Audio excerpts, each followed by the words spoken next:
10th class की biology में हम लोग देख रहे थे न्यूट्रिशन, देख लिया था कि न्यूट्रिशन दो ढंग का था, auto of nutrition and heterotroph of nutrition. ठीक है जी। उसके बाद हम लोग एंट्री किए थे न्यूट्रिशन इन ह्यूमन बींग्स। इसमें पढ़ना पड़ा था ह्यूमन डाइजेस्टिव सिस्टम, जिसके दो पार्ट थे, alimentary canal and associated digestive glands. Glands भी देख लिए गए थे और किस ग्लैंड से क्या सेक्रेशन निकल रहा है और किस फूड कंपोनेंट पे काम करके उसे किस फॉर्म में पहुंचा दे रहा है, ये सही बातें देख ली गई थी। ठीक है ना जी। ग्लैंड्स में हमारा salivary gland, gastric glands, liver, pancreas और इंटेस्टाइनल ग्लैंड्स, ये सब चीज देख लिए गए थे, डाइजेशन में देख लिया था। अगला टॉपिक हम लोग का क्या, एब्जॉर्प्शन। एब्जॉर्प्शन मेनली कहाँ होता है हम लोग के यहाँ, एब्जॉर्प्शन मेनली होता है स्मॉल इंटेस्टाइन में। कहाँ चाहिए, स्मॉल इंटेस्टाइन में। मैंने कहा था कि इसको काट करके देखा जा रहा है तो क्या दिख रहा है, दिख रहा है कि उसमें बहुत सारे फिंगर लाइक प्रोजेक्शंस हैं, बहुत फिंगर लाइक प्रोजेक्शंस हैं। क्या बोला गया था, विलाई बोला गया था। क्या होता है जी, विलाई। ठीक, इसी विलाई को फिर और बढ़िया से देखा जा रहा है तो क्या नजर आ रहा है हम लोग को कि villi A lot of cytoplasmic outgrowth दिए हुए हैं। Villi A lot of cytoplasmic outgrowth दिए हुए हैं। उस साइटोप्लाज्मिक आउटग्रोथ को हम लोग क्या बोलते हैं जी, माइक्रोविलाई। क्या बोला जा रहा है जी, माइक्रोविलाई बोला जा रहा है। ये सिंगल स्ट्रक्चर विलाई है और ये सारे स्ट्रक्चर क्या कहला रहे हैं जी, माइक्रोविलाई। माइक्रोविलाई। विलाई के सेंटर पर, विलाई के सेंटर पर पाया जाता है क्या चीज जी, लेक्टिल। लेक्टिल पाया जाता है जो कि एक लिम्फ कैपिलरी का पार्ट है।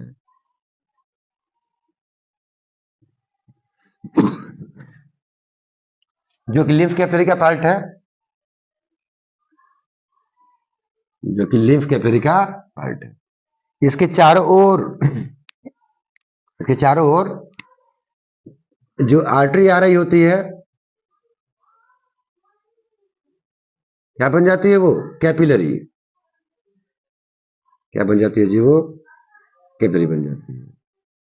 और क्या बन के बाहर निकलता है वो, क्या बन के बाहर निकलता है, जीन।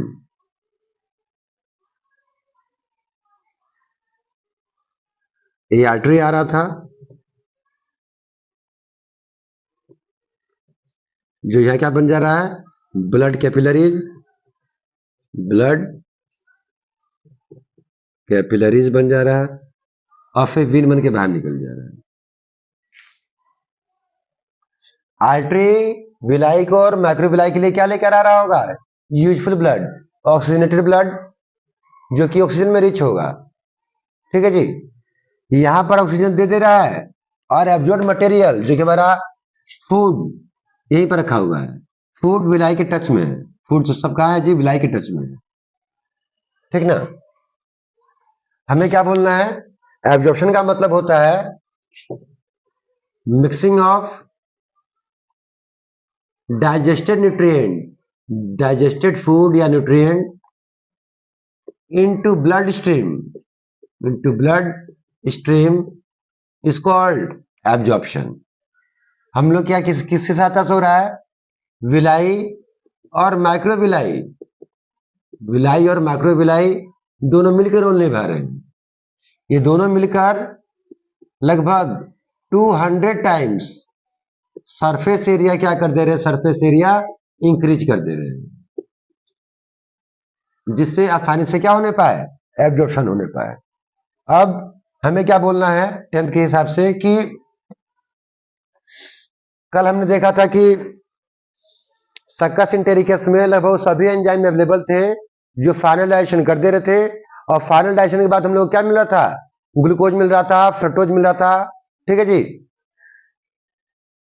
सुक्रोज मिल रहा था, एमिनो एसिड्स मिल रहे थे, फैटी एसिड यानी ग्लिसरॉल मिल रहे थे। ठीक, अब यहाँ पे दो स्ट्रक्चर दिख रहा है आप लोग को, इधर ब्लड कैपिलरीज और इधर लिम्फ कैपिलरीज। लिम्फ कैपिलरीज का यहाँ पे स्पेशल नाम है लेक्टिल, और ब्लड कैपिलरीज तो हर जगह अवेलेबल होती ही है। ठीक ना। तो water, water, mineral amino acids, glucose, vitamin, ये सब एब्जॉर्ब होता है, absorb in blood capillaries through diffusion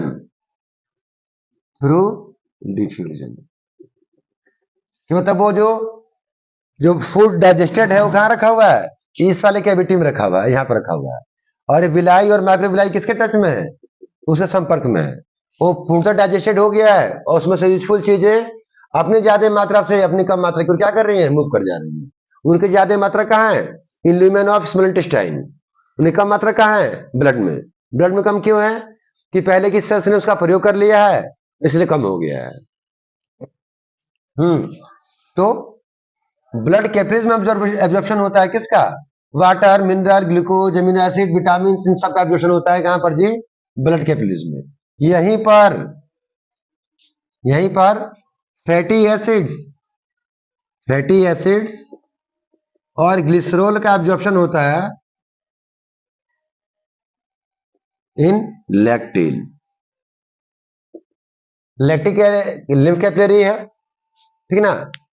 जब सर्कुलेटरी सिस्टम पढ़ाएंगे तो बताएंगे कि हमारे बॉडी में दो ढंग की कैपिलरीज है, ब्लड कैपिलरीज तो ही है जो आर्टरी के टूटने से बन रही है और वेंस बनकर बाहर निकल जानी है, ठीक। उनके साथ साथ एक और कैपिलरीज पाई जा रही है, लिम्फ कैपिलरीज, ठीक ना। ब्लड का कुछ कंपोनेंट क्षमता है तो लिम्फ बनता है और वही लिम्फ टिश्यू फ्लूइड बनता है, और वही टिश्यू फ्लूइड जब लिम्फ कैपिलरी में एंट्री कर जाता है तो क्या कहलाता है, लिम्फ कहलाता है। लिम्फ कैपिलरी या लिम्फ वेसल भी फिर दोबारा क्या करते हैं, इस लिम्फ नाम की व्यवस्था को ब्लड को रिटर्न कर देते हैं। लिम्फ ब्लड के छन्ने से ही बनता है और फिर ब्लड को रिटर्न कर दिया जाता है। इसलिए बनता है क्योंकि हम लोग क्लोज्ड ब्लड वास्कुलर सिस्टम वाले जानवर हैं, हम लोग का ब्लड कभी भी सेल्स को भिगाता नहीं है। ब्लड से जो भी चीज सेल्स को जानी होती है वो टिश्यू फ्लूइड के रूप में जाती हैं, और सेल से जो भी वेस्ट मटेरियल लाना होता है ब्लड को वो सब टिश्यू फ्लूइड से होकर आता है, और ये टिश्यू फ्लूइड ही लिम्फ कहलाता है। एब्जॉर्प्शन में इतनी बात बोलनी थी, ये डेफिनेशन हो गया, ये क्राइटेरिया हो गया कि कौन सा मटेरियल, फूड मटेरियल किस हिस्से में एब्जॉर्ब हो रहा है। ये ब्लड कैपिलरीज में एंट्री कर गया है तो ब्लड का पार्ट बन ही गया, और लैक्टिल जो कि लिम्फ कैपिलरी है ये रिटर्न कर ही देगा इस मटेरियल को, कहां पर, ब्लड को।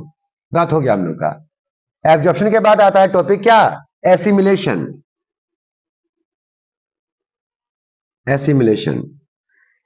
तो simply utilization of nutrients, utilization of nutrients होगा तो सेलुलर लेवल पर ही। कैसे, जो ग्लूकोज होगा वो माइटोकॉन्ड्रिया तक पहुंचेगा सेल के, और माइटोकॉन्ड्रिया में ऑक्सीडाइज हो क्या देगा, एनर्जी। जो हमारा अमीनो एसिड जो होगा वो राइबोसोम की सहायता से क्या बना जाएगा, प्रोटीन। ये प्रोटीन दो ढंग के होंगे, यही प्रोटीन स्ट्रक्चरल होगा, और क्या होगा जी, फंक्शनल होगा तो क्या बनेगा, एंजाइम्स। क्या बन जाएगा जी, एंजाइम्स। मालूम होना चाहिए कि हमारे सेल्स में लगातार बहुत सारे रिएक्शंस हो रहे हैं, केमिकल रिएक्शंस, और प्रत्येक खास केमिकल रिएक्शन के लिए खास एंजाइम लगता है। वो सभी एंजाइम किस नेचर के होंगे, प्रोटीन नेचर के होंगे, ठीक है जी। तो ऐसा नहीं कि हमने दाल खाया है, मीट मछली अंडा खाया है, वो सीधे गया प्रोटीन हमारे बॉडी का हिस्सा बन गया, नहीं। वो प्रोटीन पहले पचेगा, पचते फाइनली वो क्या बनेगा, अमीनो एसिड। फिर ऐसे ही क्या होगा, एब्जॉर्प्शन, और फिर कहां पहुंचेगा, ब्लड में। ब्लड से फिर हार्ट पंप करेगा ब्लड को, तो पूरी बॉडी सेल को डिस्ट्रीब्यूट होगा। सेल में जाने के बाद वह amino acid according to genetic code of mRNA एक खास सीक्वेंस में जुड़ा जाएगा और प्रोटीन बना जाएगा। स्ट्रक्चरल प्रोटीन ही बन सकता है। स्ट्रक्चरल प्रोटीन मतलब blood protein, bone protein, muscle protein, skin protein, hair protein, नाखून प्रोटीन, ये सब का सब। हमारा बॉडी पूरा ही प्रोटीन है, स्ट्रक्चर ही प्रोटीन से बना हुआ है और हमारा काम भी प्रोटीन से चल रहा है। तो this is the criteria for assimilation, utilization, ठीक ना। एब्जॉर्प्शन मेनली क्या होता है, स्मॉल इंटेस्टाइन में। एब्जॉर्प्शन क्या होता है जी, मेनली स्मॉल इंटेस्टाइन में। ये लॉट ऑफ चीजें एब्जॉर्ब हो गई हैं, दिख रहा है दोनों पॉइंट के अंदर। क्या एब्जॉर्ब नहीं हुआ है, तो वाटर और मिनरल ये पूरे पूरे एब्जॉर्ब नहीं हुए, तो इनका एब्जॉर्प्शन कहां पर होता है? लार्ज इंटेस्टाइन में। कहां होता है जी? लार्ज इंटेस्टाइन में। छोटी आपने फूड मटेरियल का, फूड न्यूट्रिएंट का हो जाता है, बहुत कम वाटर मिनरल का एब्जॉर्प्शन होने पाता है कहां पर? स्मॉल इंटेस्टाइन में। पूरा पूरा वाटर और मिनरल एब्जॉर्ब होने पाता है लार्ज इंटेस्टाइन में। लार्ज इंटेस्टाइन में फूड एंट्री करने के पहले वो पल्पी फॉर्म में होता है, काफी ढीला ढाला होता है, पर लार्ज इंटेस्टाइन से जब पास हो जाता है, जब पूरा पूरा वाटर और मिनरल एब्जॉर्ब हो जाता है, तो क्या बन जाता है? Semi solid. उस सेमी सॉलिड को कहां रखते हैं हम लोग?